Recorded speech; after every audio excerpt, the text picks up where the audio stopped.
Hello everyone, welcome to September. It's table talk time and everything is coming back. Well, nearly everything. My jumpers are back, albeit the thin ones, although they do seem to be a bit less fitty than they used to be. Is that even a word? I don't know.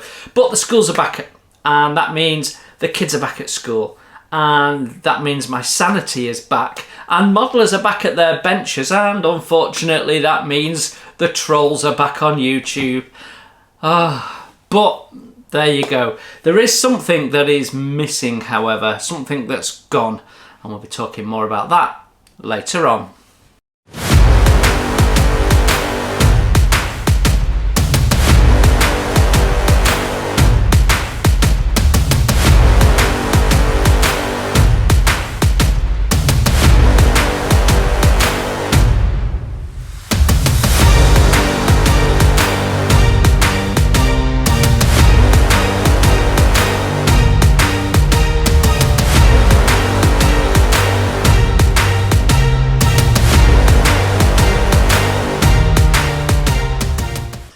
Yes, welcome back everyone. Nice to see you all. A big welcome to all of you, especially those of you who may be watching Table Talk for the first time.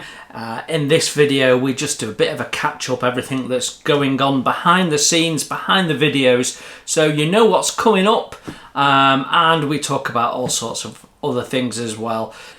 So, first thing I want to do is just try and make something clear for some people who seem to not quite understand the subtle differences between what people are, which sounds really odd, and it surprised me a little bit. But with the start on the 1st of September of the group build for members, there are one or two people that seem to be confused as to what that quite means. So let me very briefly explain what that is. So on the 1st of September, we started a group build. Wheelie Things. It is for members of the channel only. So it doesn't matter which membership option you've taken, you're entitled to join the group build. But let's just be clear. If you watch one of my videos and you haven't hit the subscribed button, you are a viewer, not a member. If you watch my videos and you have clicked the subscribe button, you are a subscriber, not a member. If you have clicked the little button underneath the video, it'll be around about there if you're watching on a laptop or maybe even a tablet. There'll be a little button there that says join. If you've clicked on that, selected an option and signed up, then you are a member and it's open to those people only. So I have said in my Table Talk videos that if you're not a member of the social group, you need to send me your photo by email. Some people have done that who are not members. So just to be clear, you need to be a paid member, and it doesn't matter whether you are which level of membership you are taking, you're eligible to join. Okay, so I have over, I think we're at nearly 65 members now, and there's around about 15 or so members who have chosen not to join the social group, and out of that number of 15, I think there's about 4 that aren't eligible to join the social group. So, you know, the social group is free. It's not an additional cost once you've joined as a member. So if you are a member that's eligible and you'd like to get involved in the social group, then please drop me an email, modelkitstuff@gmail.com, and let me just show you what you get. So you get access to this Facebook page where everyone just gets stuck in, and it says we've got 58 members on there. Every month we post a picture of somebody's work, and we've got the thread here for the Wheelie Things group build with the timestamps that we've talked about. And then I give updates, very brief updates, what's going on. And then other people share their images, what they're up to outside of modelling, which is great to see. All sorts of conversations going. People are doing group builds with themselves. Buddy builds, I should say, with themselves. I'm about to do a buddy build with Gary. Many of you will know him from Friday, Gremlins Models, which will be this Wessex. We'll be talking more about that. But you can see people get stuck in. People ask for help, advice, share their work, have a chat. You know, you get to see what I'm doing before anybody else. So yeah, it's a great little community. We have no issues. And my moderators, I have 3 moderators, and they're always telling me what an easy life they have. And I agree, it's a really nice community. So if you haven't joined membership, consider it. It's the amount that I request that you pay for membership is around about half what people used to donate before membership was an option. So what people used to give in a month, membership costs around about half of that, and you get the community in exchange, whereas people used to donate just to help keep the cameras going. So this channel is self-funding. I do not put any of my own money into it. So anything that this channel does, anything that it purchases for purposes of review or whatever, is all done so on the back of income generated from membership and from advertising. My videos are free to watch to everyone. I do have some members only videos. They generally get released a little bit later on for subscribers to watch too. So most of you get to watch most things all the time. That is going to change a little bit in the new year, but that will be for specific members who have a specific interest, and we'll talk about that nearer the time. So if you want to get stuck in with the Wheelie Things build, then you need to become a member, and you do that by hitting the join button. There is a little video to watch which gives you some instructions once you've selected the amount you want to pay. And membership starts from 99 pence a month. You know, for 99 pence a month, that's just a token gesture to help the channel out, but you do get involved in the Wheelie Things group build if you wish to. Okay, all of that out of the way. So as I said at the start of the video, people are turning back. I'm seeing the watch numbers creeping back up, the new subscriber numbers creeping back up, all signs that people are returning to the hobby. And also we've got the trolls back, and unfortunately one of the videos we put out last week attracted 1 or 2. So that's a really nice professional segue into what happened last week.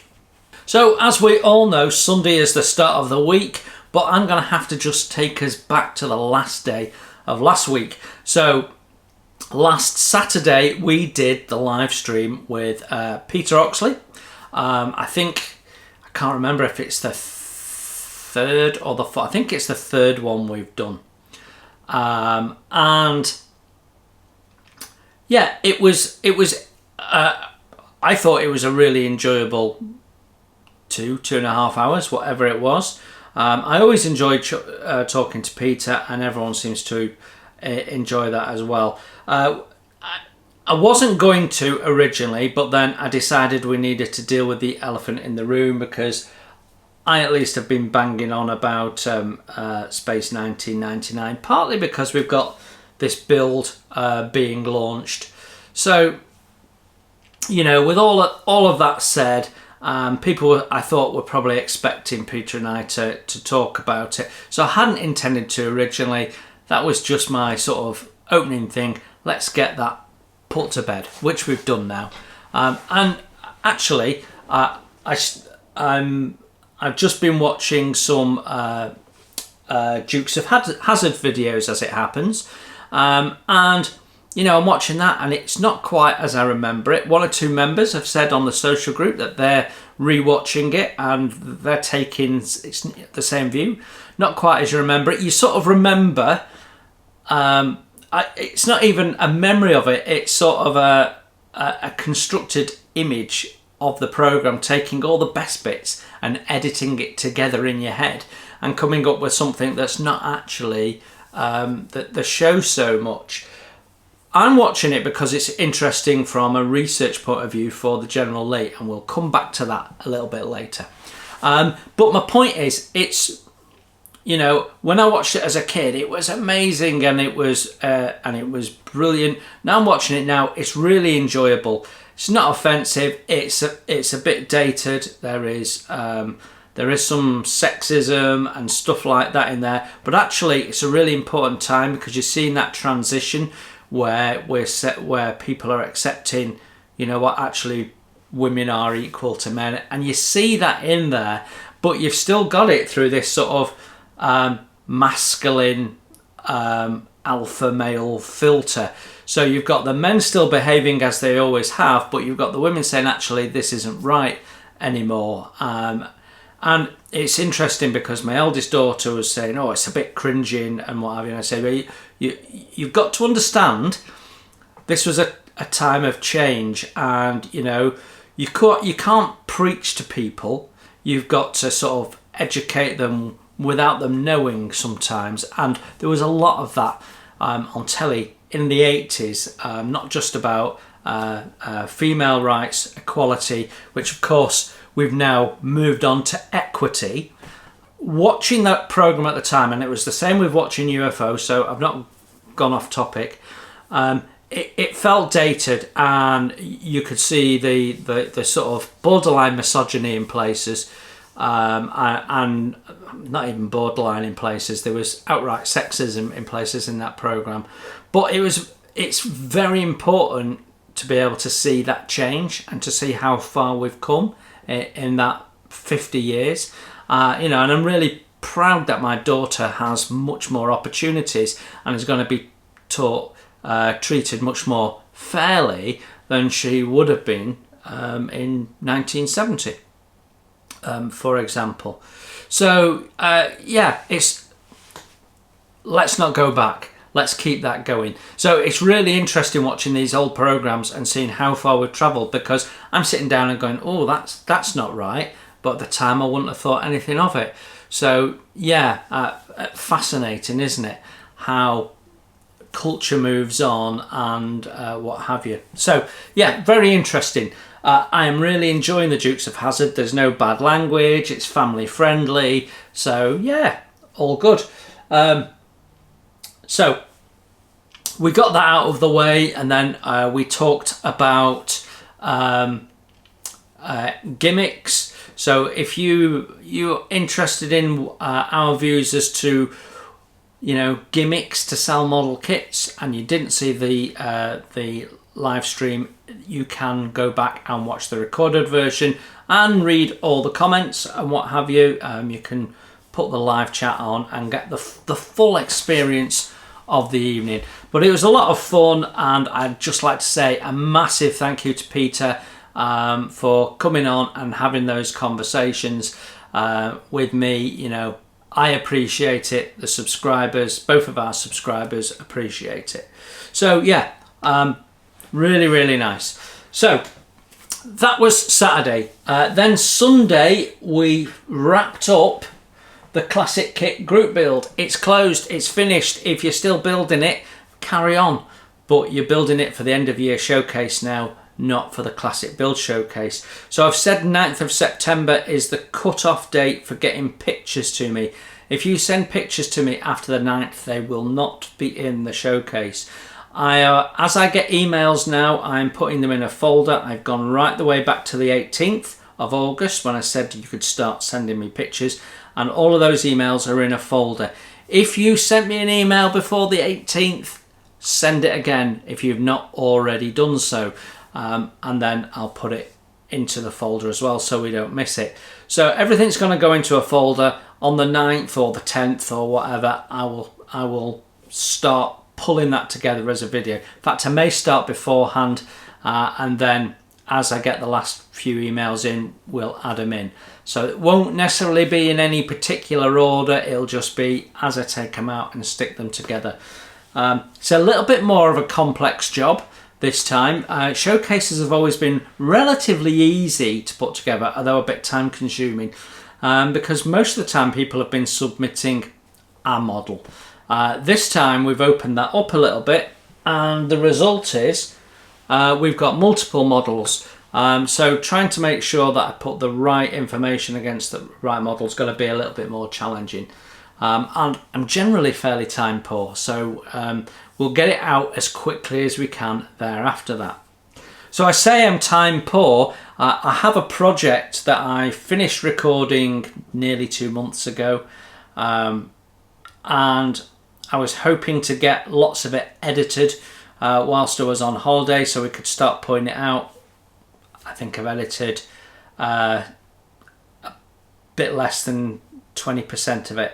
So I've got more editing to do as and when I can find a moment. So there's no rush for it to go out. It's not relevant. There's no particular date it has to go out. But I know one or two of you are waiting to see it, and it'll go out as soon as I get a chance. But the main priority has to be the core videos of the channel. Okay, so that was Sunday. Then Monday, it was the 1st of September. We've already talked about it. We launched Wheelie Things, and for those of you that may have missed the video, I'm doing the Dukes of Hazzard. We've been talking about it.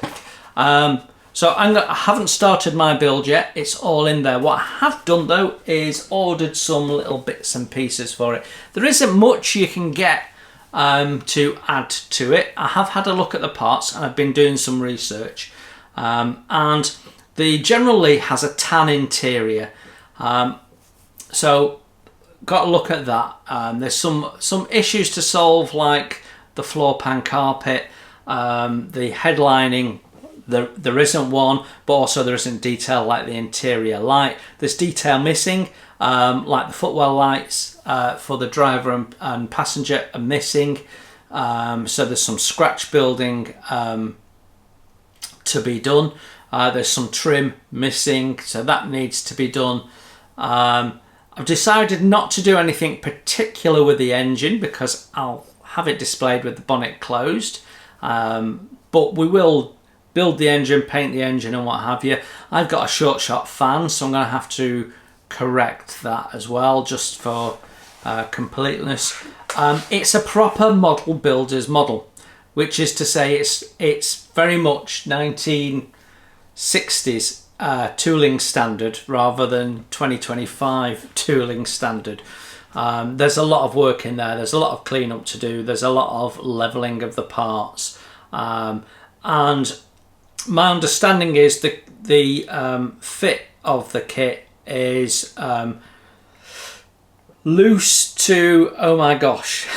So I think there's quite a bit of work to do. So I'm glad I've got 6 months to get through it. You can get things like resin wheels for it. I decided not to. I decided to try and just do as much as I can with it. That said, it would really benefit from improved seat belts. So I've looked at replacing the seat belts, so we can get rid of the ones on the seat and give it a more natural finish, because on the two front seats the seat belts look exactly the same. So we can do that and improve that look, and one or two other little bits, and we'll take you through those. You know, it's all pretty much minor stuff. You'll be seeing some techniques on this build. You'll definitely be seeing some techniques I have not shared with you before. So if you take that for example, that's a raised detail and it needs to be flush to be correct. So we need to take the raised detail and turn it into a flush detail but not lose the detail. So we'll be doing that. Don't think I've done that on the channel before. So that will be interesting to share with you. And also we might have to do things like the handles and make copies of the handles so we can remove the handles for sanding and leveling and then put the handles back on. So rather than chiseling them off and hoping to preserve them and not bend them out of shape, I'm actually going to make copies, and I'm going to show you how to do that. It's a technique I have used in the past but not used for a long time.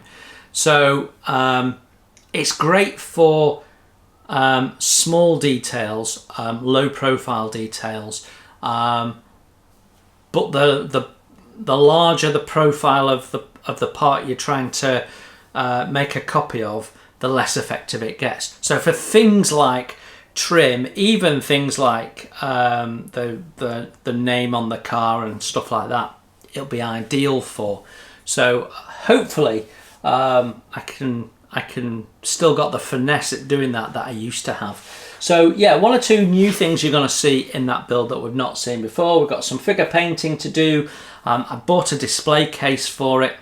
So yeah, it should be a nice build, and what I really want to do is give it a lovely polished showroom finish. So we won't just be priming it and painting it and giving it a clear coat like we've done with other cars we've done before. We're really going to be working those surfaces and doing primes, sands, cleans, primes, sand, clean. We're going to get it perfect. We're going to have an absolutely dust-free, perfect finish.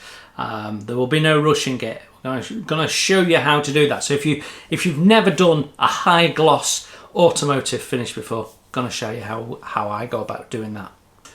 So then we got to Wednesday, and on Wednesday the video was tool review. I told you in last week's table talk it was coming, and it was the Apex Force oil compressor from Gaahleri, and that attracted a troll or two. There was one particular guy who really got my goat. I mean, I haven't had to ban anyone all the way through the summer. I banned 2 in a day. But yeah, there was one particularly offensive individual, and I'm sort of not mentioning trolls anymore. I mean, don't want to give them the airplay as much as anything, but this one person made a point, and I do want to deal with the point. So he basically moaned about everything, this chap. So he came on, and he clearly thought he was really clever, because his first comment was, I've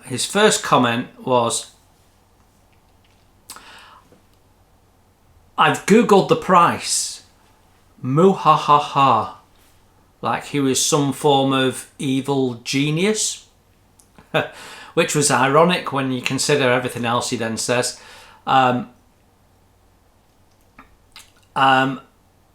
And he said, this is clearly not a product for modelers, which is strange because it's been developed with modelers in mind.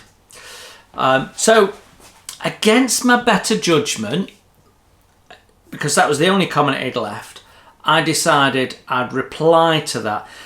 Sometimes I'm not sure if people are trolls or not. So I like to give people the benefit of the doubt. It's just my nature. So I did reply to him in this instance, and I went, I do clearly share the price at the start of the video.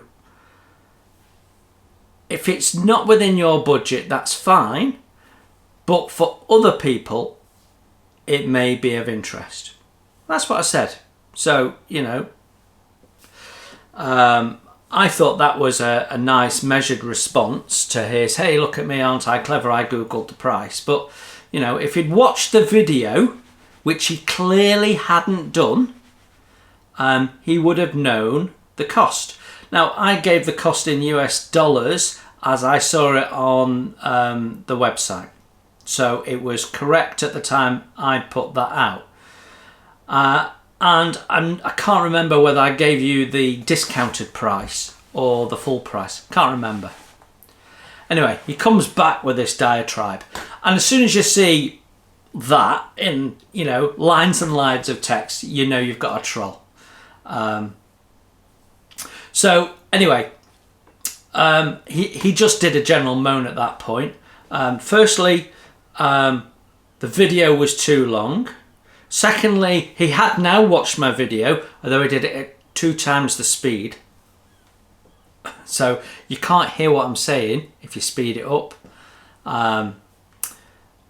He then said that I'd quoted a price that was incorrect, and he quoted a different price, but he quoted that in euros. He converted it to euros and then put in brackets, "Oh yes, I am in Europe." What? So this guy thought he was really clever, and from my point of view, he was a bit of a dimwit. And you know, he's watching the video for free. If he doesn't like it, don't watch it. He went on to say how much he didn't enjoy the video that he'd watched at twice speed, and how I was clearly, it was clearly just an advertisement video, which it absolutely isn't. I say at the start of the video, it's a review. So that's what I want to deal with. So this guy's blocked. He's never going to bother me or you or anyone else looking at videos on my channel again. But let me just deal with something. I have never done a promotional video. I don't really ever intend to do a promotional video. It may be in the future that I do, but so far I have not. I've done tool reviews and I've done product reviews. Almost all of them are items I have paid for through the funds generated by this channel. So they are bought by this channel for this channel, okay? There are 1 or 2 things I have been given. So I have been given airbrushes from Gaahleri. I was given the compressor. I clearly state that. I clearly state at the start of the video whether I have purchased it or not. The only time that has ended up being different was when I did a review of the Vanguard model, whose name's going to escape me. One sec, let me get the brain cells in gear. Harpy. When I reviewed that, I'd made it clear in the video that that was being returned, and it ended up being gifted to me. And so, you know, at the end of the day, that still wasn't a promotion, it was a review. There's a difference. If I'm given something to promote it, then that is an advertisement, and I would absolutely say so. But to my knowledge, I don't think I've ever done a promotion. So what I do is I review and I give my honest view. And you saw that recently with the Stalwart. I bought that kit, I reviewed that kit, I said the kit was dreadful and one of the worst new tool kits I've ever seen in recent years. And I clearly said that. People didn't like it, it upset people. I'm sure it's upset Dale, I'm sure he won't be saying hello to me at Telford. But I'm sorry, that was my honest view. And my integrity is based on giving an honest view. Now next week, you'll see a review of that. It's a very different review than the Stalwart because it's an honest review. And again, that was purchased by the channel. It was a pre-order back in January. I've just received it. Now I've reviewed it. It's not a promotion. Even if I've got nothing negative to say about that, and I'm not saying that I don't, it's not a promotion. It's a review. It's a subtly different thing maybe, but that subtle difference is actually a big difference. So I do have companies that approach me from time to time. YouTube run this little scheme where you can sign up to the scheme to be a promoter for products. And you know, I've had companies, I signed up for it. So full disclosure, I signed up for it assuming that I would get model companies or model tool companies or something model related coming to me where they'd say, would you be interested in that? And then I'd have the conversation, which I've always done in the past, and said, look, I'm happy to review the product, but I need to be free to say what I like, what I don't like, and what have you. You all know that I was sent a model from Angora Models, and I sent it back to them and said, I am not prepared to review it, because I had nothing positive to say about this top quality model ship that was anything but. I wasn't prepared to review it, so I sent it back. So my integrity is everything. I would have felt obliged to say something, or maybe hold back on something when they're asking you to build it for them and so on. And it just wasn't going to happen, so we don't do it. But I've had companies reach out to me and they send you an email and it goes something along the lines of, "Hi, we really love your channel.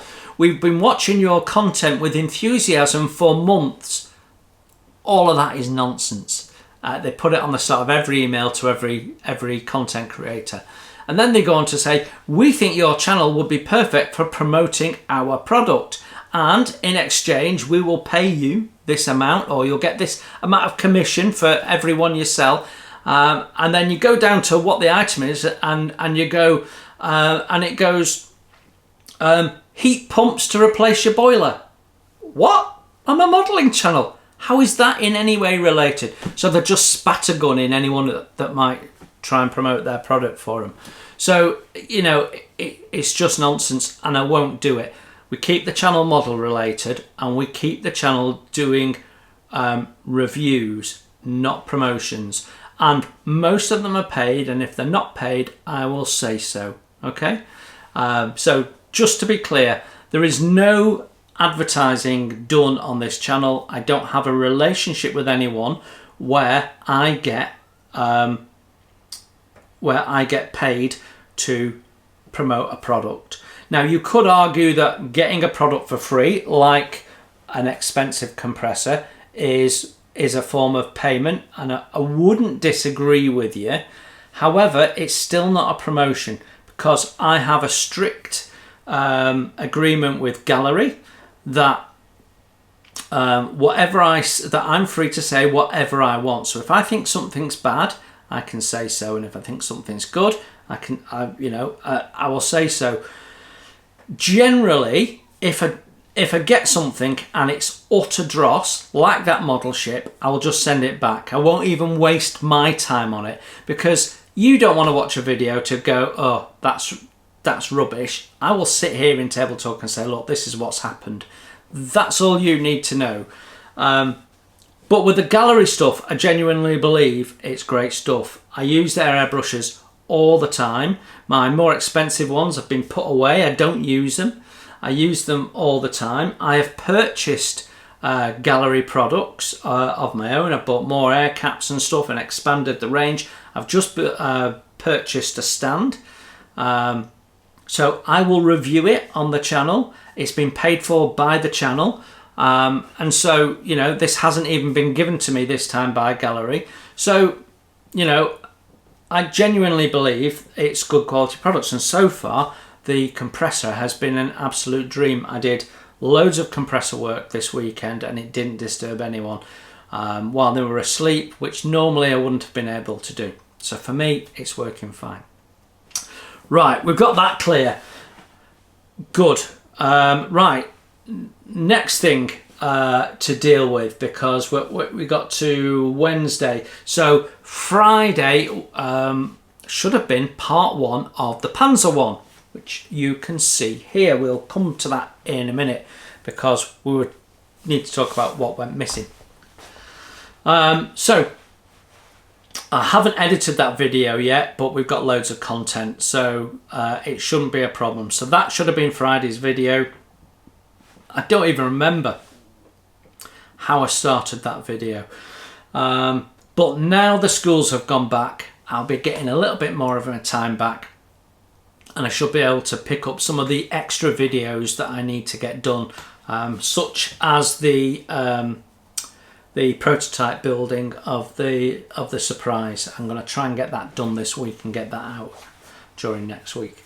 So that's what happened last week. I did a little bit of shopping. I've bought some more tools.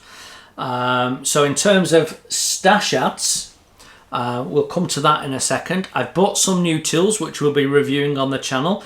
They're not necessarily specifically modelling tools, but I think they'll be very advantageous. I bought a new product which I'm going to be using on here. I have used the product before, but mine had gone off, so I've bought another one, and I'll be showing you that and how to use it. So I think some of you will be really interested. So when I get to use it on here and show you this technique, I'll do a standalone video showing you how to do it, and we'll do a little review of that product.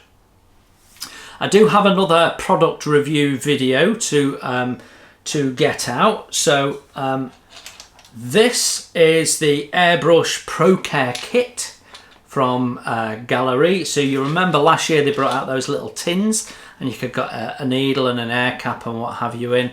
I've got all of my airbrushes, and what have I got? I've got 6 Gaahleri airbrushes. I've got all of the accessories for all of those 6 airbrushes in there. The spare needles, the additional needles, my various different air caps with different shapes for different jobs. The only thing I've not got in here is the paint cups. But when you get this, like I say, there is a video coming out on this. When you get this, you do get a screwdriver which allows you to get in and strip down other parts that you can't normally strip down, so you can replace seals and things. And it's not very expensive, and I was surprised. It's a good little bit of kit. It's got multiple layers in places. So I had stuff in different tins and boxes, and I've been able to condense that all down into one tin. And it works brilliant. So yeah, and it comes with a load of stickers so you can mark stuff up.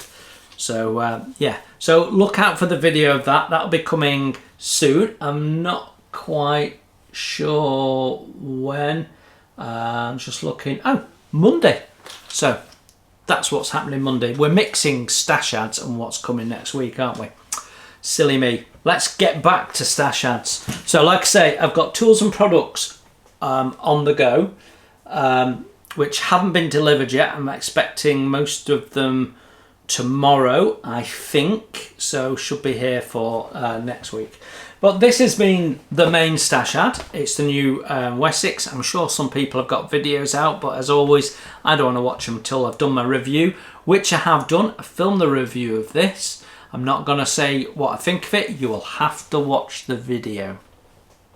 What I will say though, is when we did the review of the Stalwart, one of the things I said was that there was a lack of process and control within Airfix, and that was causing the problem. And I mean that generally, not just at the manufacturing facility that they're using, their supplier, but actually within Airfix, because there was an issue with missing item on the tooling, the little eyes on one side.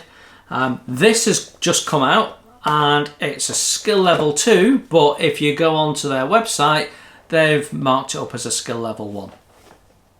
Lack of process and control. So yeah, but this kit is rammed. Now I'm quite partial to a 172 scale aircraft kit. They're nice and easy to build and look super detailed with the little touches of paint here and there. They're easy to weather, and they look fabulous when they're built. This has got a full interior. It's extremely well detailed, and you get 3 paint options. So look out for that. So at this moment in time, I'm thinking of moving that into the Wednesday slot, the first impressions of that on Wednesday. So there you go. Monday we'll do the Pro Care kit. Wednesday we'll do the Westland Wessex. Now I'm going to do that as a buddy build with Gary. We'll be sharing that on the social group. So if you've got one of those and you'd like to build along with us, the more the merrier. That would be a lot of fun. Exactly what that's going to look like, I don't know. It's been a while since I've done a buddy build. I have got a long-standing buddy build with Jeff Donahue that's been parked, and I just can't get to it because of the schedule. Now my plan is to build this as soon as we've finished the Eagle, the Space 1999 Eagle. Also not started yet. I want to get the Panzer one finished. So that's a rough time frame. If we start the Eagle in the next couple of weeks, I would expect to see it finishing at some point in December. So this might be a nice little Christmas build. We will see.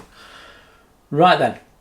So what's been happening on the bench this week? Well, been trying to get the Panzer one over the line, and you'll see we have done quite a bit with her since you last saw her. So it's going to rain, I think. It's gone really dark outside, so sorry about the lighting. So it's on a display base. It is built up. I've just got lenses to put in on the lamps and the figure to finish painting and put in. And then it is pretty much done, with the exception of the tracks on one side. That's because one of my tracks has gone missing. And strangely enough, it's the longest piece of track that goes on the top. It's the key bit, because it keys into one of the return rollers and therefore sets the position for every other track link and length that you put in. So it's your start point. I cannot find it anywhere. I have no clue what's happened. I've been on my hands and knees. I've been looking everywhere. It's the largest part I've ever lost to the carpet monster. I don't even have a carpet. You know, I've lifted everything off the floor. We've rolled things out and brushed it. It's definitely not on the floor. We checked different build trays to see if it's fallen in the wrong build tray, fallen down the back. I've even been through the rubbish bin to see whether I accidentally chucked it out with the other sprues. No. I've lifted all of this, which meant I did some cleaning as well. I just cannot find it. It's an absolute mystery where that's gone. So I'm going to push on with it. When that bit of track turns up, it'll go on. When I get to the end of the build, if I still haven't found it, what I'm going to do is I'm going to put the bottom piece in and build up from there, so that as you see it, there's track on the front and the back, but you won't see it if you don't look from one side. I don't know. In terms of finishing that though, I'm hoping to finish that this week. The figure just needs the skin elements and the decals going on and then sealing up. This tank needs a matte seal and then one or two finishing touches on the weathering and shadowing that I want to do, and that'll just make it pop. Then we can put the lamps on. I'm keeping it fairly clean as a well-maintained vehicle at start of the war, just pre-war, that sort of period. Late August, early September, 39 sort of period. And we've put it on a base, and we've done the cobbles on the base in tones of brown to give us a contrast for the blue so that it stands out. So quite often people do grey cobbles and then they put a grey German tank on it, and it all sort of merges into one, and it never looks right to me. You know, I talk about contrasting a lot, and that can be contrasting sheens and contrasting colours. These are really important things to give the eye the feel of reality. So, you know, it doesn't matter how much detail or lack of detail there is on a model, you can trick the eye with painting techniques to make it look more like a scaled down version of it. And of course, when you're scaling down things, you need to make them more matte. That's how the eye works. As you scale it down, it becomes more matte. So that is something I've been dealing with the other thing that was on my bench this weekend, which was my mule here, which looks a bit like a Technicolor Dreamcoat. I think Joseph would be proud. I have been trying out the new Kaleido paint system,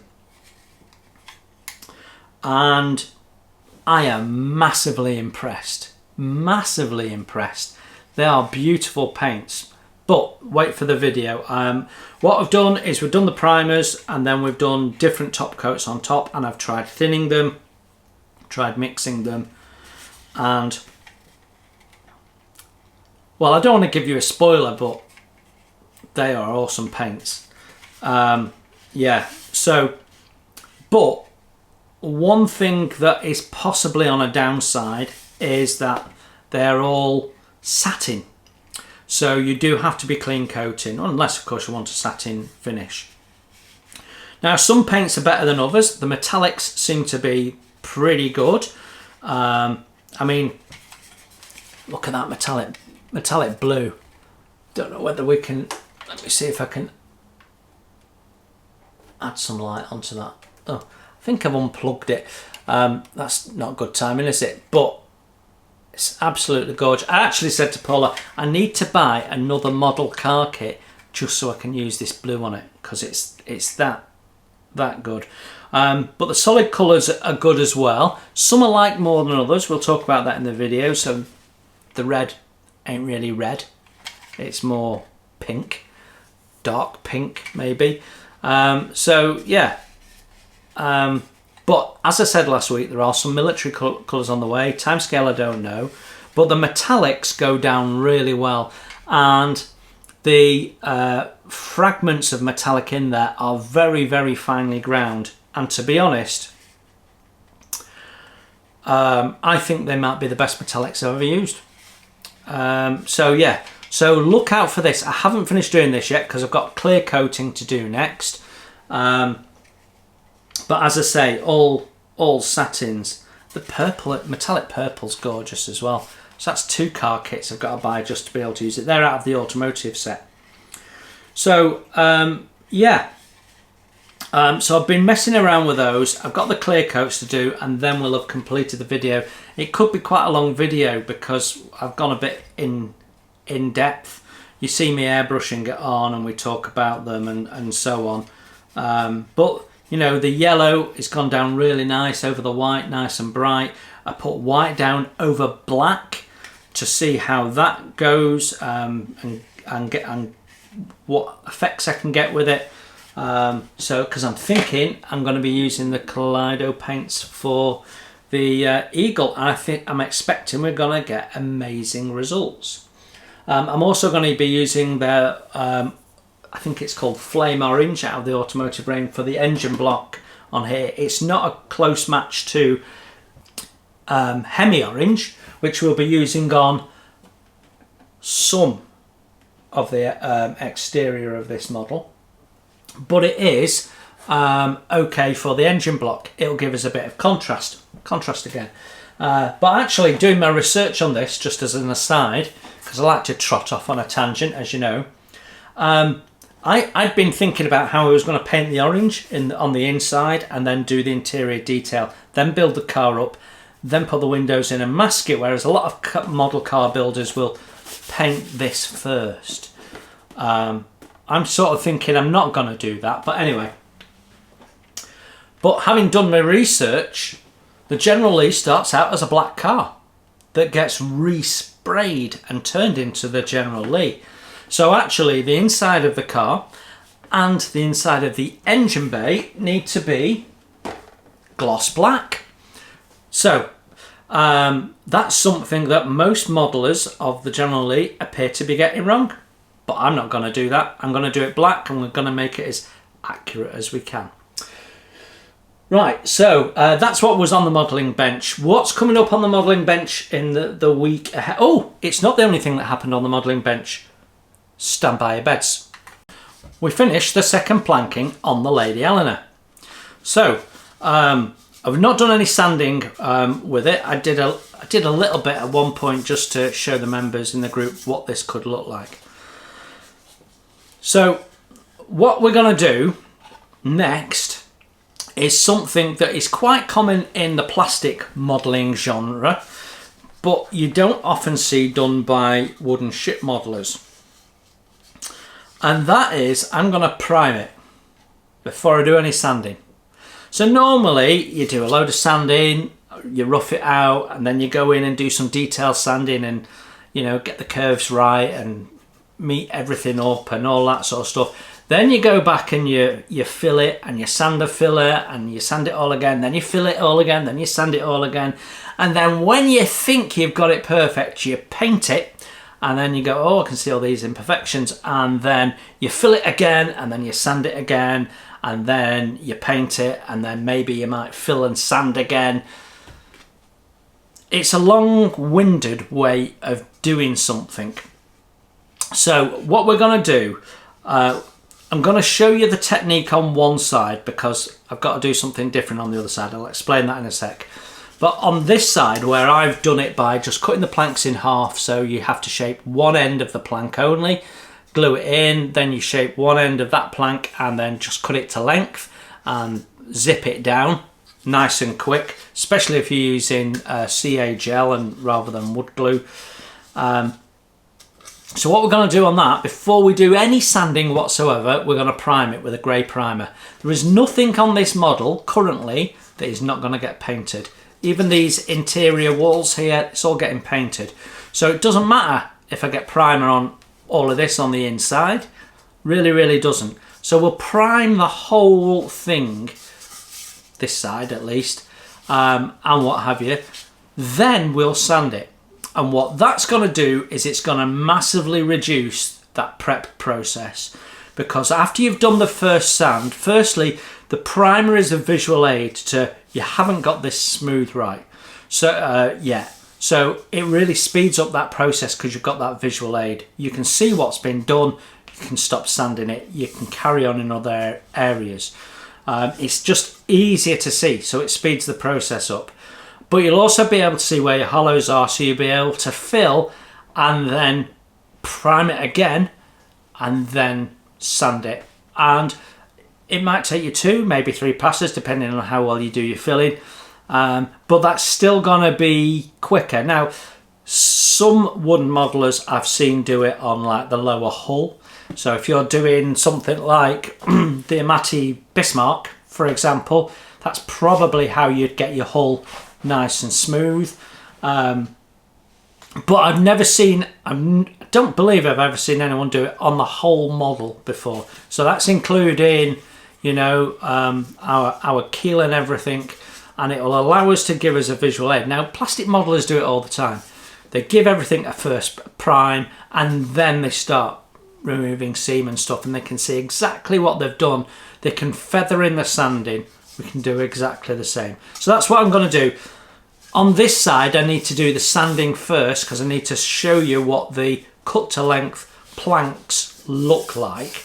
So I've got to do the old-fashioned, more labour-intensive way on this side, and we'll get that all sanded up nice. We'll give it a spray of clear coat so that the wood colours pop, and I'll show you how to put some bolt detail down, and it'll look really good. Then I'm going to paint over it for the completed model, but I will have shown you some different techniques on doing the hull with that. So yeah, we got that done as well. So yeah, so what is coming up on the modelling bench next week? Well, if I don't get that Panzer finished by Friday, then my priority is finishing the Panzer. Once that Panzer's finished, I'm jumping straight into the Eagle. I'm not doing anything with the General Lee until I've got my bits that I've ordered land. So we'll be jumping on the Eagle and trying to get some content of the Eagle done, and then during the course of next week, what I'm going to do is I'm going to get hull prep done on this, so that I've got continuation of content and I'm in a position where I can say, right, we can hit the start button, put the second episode out and start going. Once the Panzer's done and we're on to the Eagle, I'm back on my normal running, so then we'll be going flipping 3 weeks and Scharnhorst will be back in the mix again. We've got plenty of material for videos from the Panzer 1 now that the Junkers has finished, and we'll have the Lady Eleanor material as well, which I've already got. You know, I've got all the material to get you through to the end of the second planking. So I've got plenty of video material, which means I've got some time to get ahead on the Eagle and build up more content on the Scharnhorst, because Scharnhorst is lingering and I want to get her moving. So that's what's happening on the bench. Right, what's coming up next week? We've already talked about 2 of the videos. On the Friday, which will be, it'll be the 12th of September already on Friday. Can't believe that. Is that right? Yeah, it is. Wow. So on the Friday will be part 1 of the Eagle build, which is the introduction video. It's going out on the Friday. Don't expect to see any model building in that video. It's an introduction. We talk about UFO a bit. We talk about Space 1999, why I love it, what I think about the Eagle, why we should be building it, and a little bit about the kit. And that's it. So it's just a nice gentle intro into that build, and that is next week up to Table Talk. Right then, the little topic for this week we've already touched on, and in fact we already touched on it on the live stream with Peter on Saturday, and we started talking a little bit about the cost of kits coming up. In fact, it came out of the chat, as I remember. Kits are getting more expensive, people keep telling me, and especially those of you in America, my understanding is you're feeling your government's tariff program bite. So I thought it'd be interesting to talk about that. I mean, I am seeing prices going up maybe a little bit. I wouldn't say I've seen a massive shock increase. You've got to remember that there's stock, even of raw materials like the plastic pellets, in the system, which has to be burned up. So it takes a while for it to filter. So, you know, when things change and the price of petrol or gas, if you're an American, goes up for your car, and it immediately goes up, that's just profiteering. You know, oil companies, petrol companies, they're known for it. They profiteer. And then as soon as the price drops down, they hold the price up because, well, you know, this is the one we bought at the more expensive price. So they work it both ways, because they're greedy and disgusting companies that just want to get every penny out of you that they can. So I've got to say, I haven't seen huge price rises, but it is noticeable that some costs are starting to creep up in the modelling hobby. Now, this has come out at 25 quid retail price. You can pick it up for about 22 if you look around, you know. But it's absolutely rammed, multiple sprues, and you get a nice decent sized model out of it, 172 scale. Hours of fun in there. I don't think that's a bad price. But my question to you is, how are you dealing with that now? You know, there's kits out there that are like 200 quid now. I'm looking at one here, Thunderbirds 2, with Firefly, £249. I mean, it's 144 scale. It's just, you wouldn't. Trumpeter Royal Navy HMS Queen Elizabeth, 1/700 scale, 71 quid. You used to get a 1350 kit for that. So yeah, we are seeing prices go up. Where's my mouse? And it's a challenge. It's a challenge. What do you do? And that's my question to you. How are you managing budgets as a modeler? We've all got budgets. The channel has a budget. How are you managing costs? Now, for me, going forward, I've got 2 main streams of interest for future purchases right now. That will change. We'll see what gets released next year, and we'll add some variety into that. But on the wooden ship side, my main interest, as everyone knows, is getting stuck into Surprise.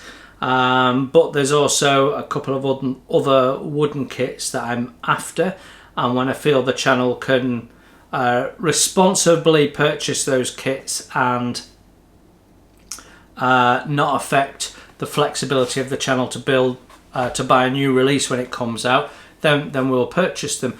On the plastic side, I'm going to be looking at adding some additional cars to my collection. So this sort of size stuff.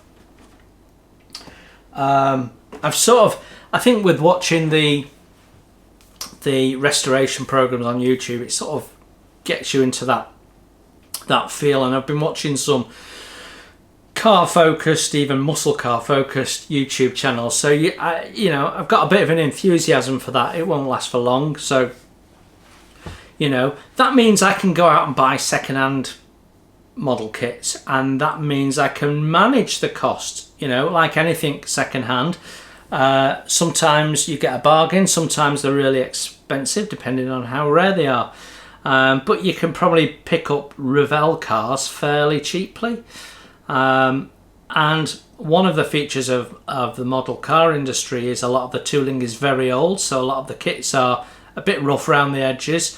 So it's not like they're all Tamiya quality. So you can buy old and cheap and still be getting what you'd be getting at top dollar new, because there's so many re-releases in the market. So that's sort of how I'm going to manage this sort of peak in the cost of models, and then when that interest dies off, I'll have a look at everything else.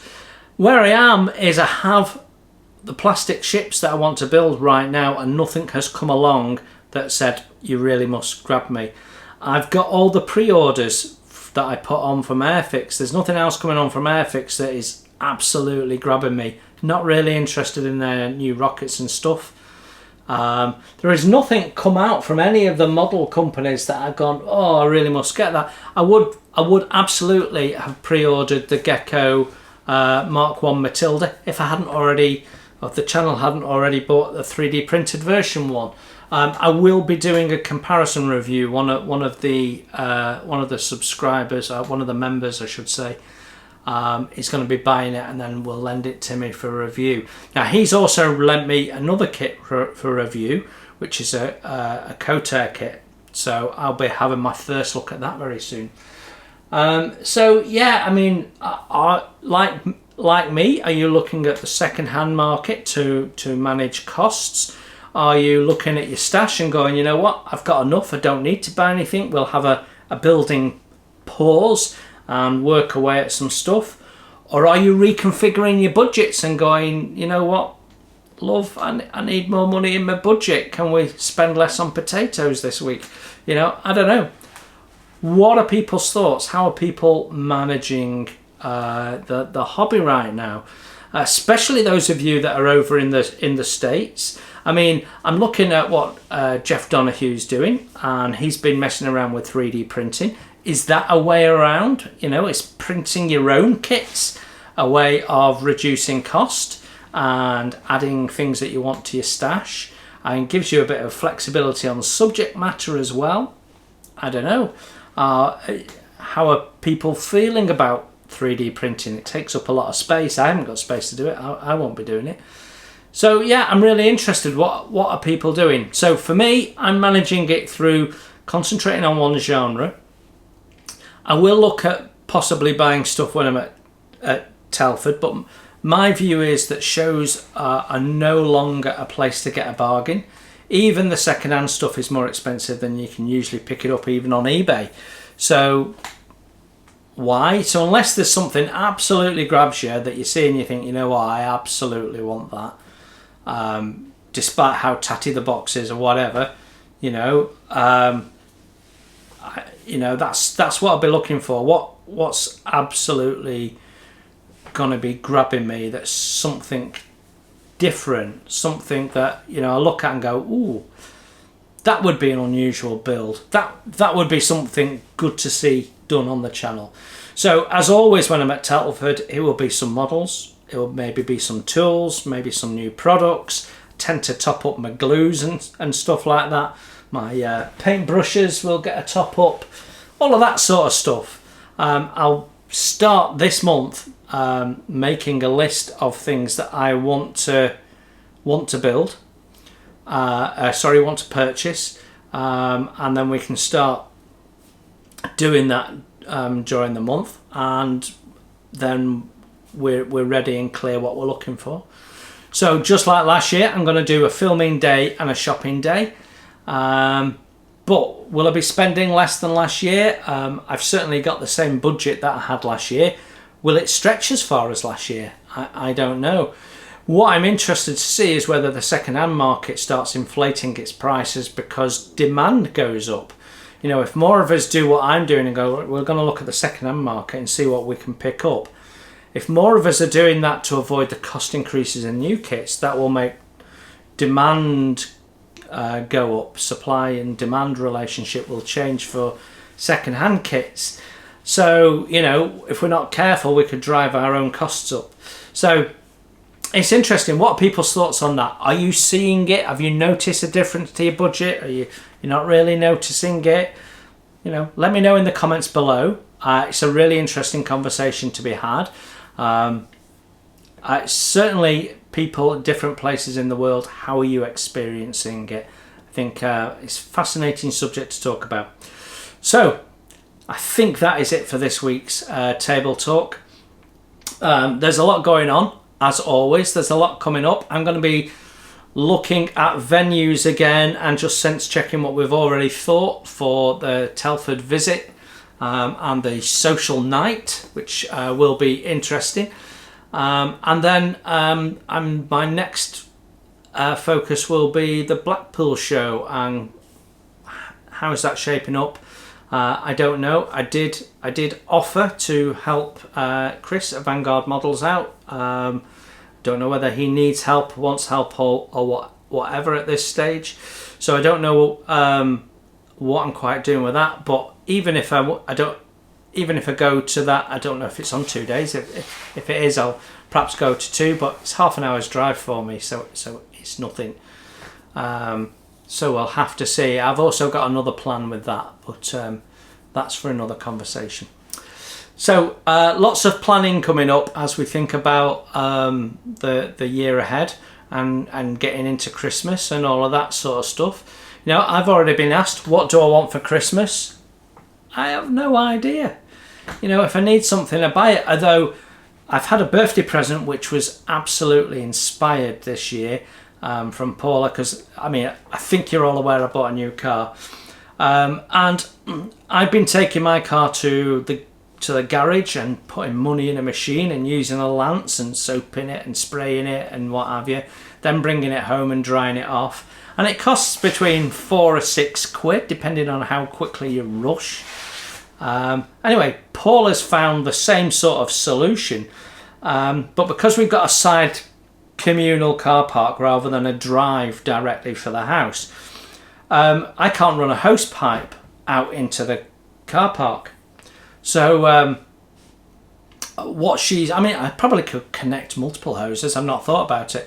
What she's purchased for me is a lance on a 10-meter hose that you drop in a bucket, and it sucks the water up from the bucket, and it's got a battery, and it gives you a pressure wash. I mean, absolute genius. And it has a foam bottle, so you can put some shampoo in, forces the water through, which makes it foamy, shoves it on your car, and it's genius. It's going to save me a load of money, and you know, birthday present didn't cost me anything. There's always a tangent we can squeeze in, isn't there? Right, until I next see you, you enjoy your modelling. Have a great week, everyone. Bye for now.